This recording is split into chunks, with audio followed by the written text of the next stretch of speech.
we've also got some video coming in right now from the Battery Tunnel, the Manhattan side. We told you about the water breaching Lower Manhattan coming in from Battery Park. If you know this area, Battery Park to the entrance of the Battery Tunnel, that's a couple 300 yards, if not maybe 400 yards, and this water is cascading its way into the Battery Tunnel. Never seen anything like this. This is unprecedented on all levels.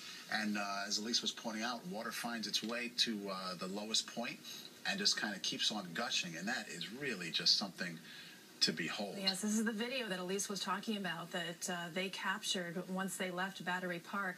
And I really cannot remember when we have seen water flowing like this. Never.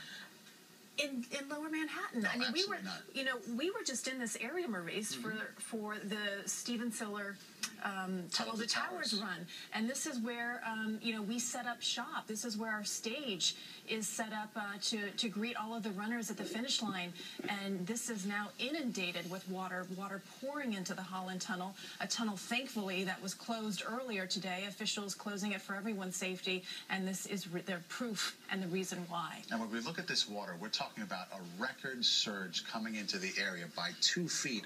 Lonnie predicted it, Lonnie called it, and here it is. You hope you're wrong in a case like this, but no way. This was evident from the get-go. You guys had your stats coming in, and you predicted it right on the money, Lonnie. Well, and this is the result. When you had that sort of wind direction and those sort of wind speeds that were that strong to push all that water into the area, look, you're right. We talked about this for so long. My biggest fear was the water going underground in New York City, in the southern tip around Battery Park City, and that's what we're seeing. Here's what I'm going to tell you.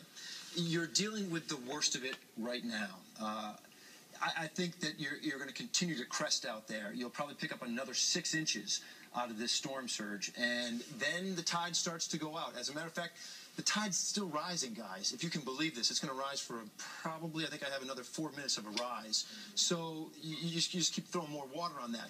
And then it's like throwing a baseball in the air. That baseball is suspended only for a brief moment at the very peak, and then it starts coming down. So the tide starts to go back out. And then by the morning, okay, by 8 o'clock in the morning, 9 o'clock in the morning, right now you're going to peak, I think, at about 14 feet of storm surge. 2 feet above where it's ever been. Okay, oh boy, way up there, you betcha. And then by the time we get to 9 o'clock in the morning, which is going to be the next high tide cycle, I'm predicting about 9 feet. Okay, so you're still above flood stage there, but it's not like this. You should be. My fingers are crossed on this, but if all the numbers we've looked at are true, it should be about 5 feet less than what you're going to have in about the next 10 minutes. That would be tomorrow about 9 a.m., and then like around 9 p.m. tomorrow night, you should be down to about, below flood stage. Maybe this is a best case scenario that it goes into the Battery Tunnel than, say, the infrastructure. All right? I mean, it's not good, but it's better than it being. Well, look, now I'm thinking of how things work down there. The water comes in and it hits that tunnel first. And are you saying this is going to avoid making it go down into the subways? This is probably above our pay grade, right? But at least it's going into the tunnel and not underground into the subways and into the electric grid. You bet you it's better to have it do that. I'm not disagreeing there at all. I'm wondering if that water, though, encounters a stairway going down to the subway before it makes its way to the tunnel. It's a bad situation getting that water underground. No, it is. Lonnie, you were talking about low tide hitting at some point, but there's no way that the waters can recede as they normally do. I mean, no, you're clearly above water because you're clearly above average because of the storm surge. But here's the deal. If you're going to put wind against the tide will win.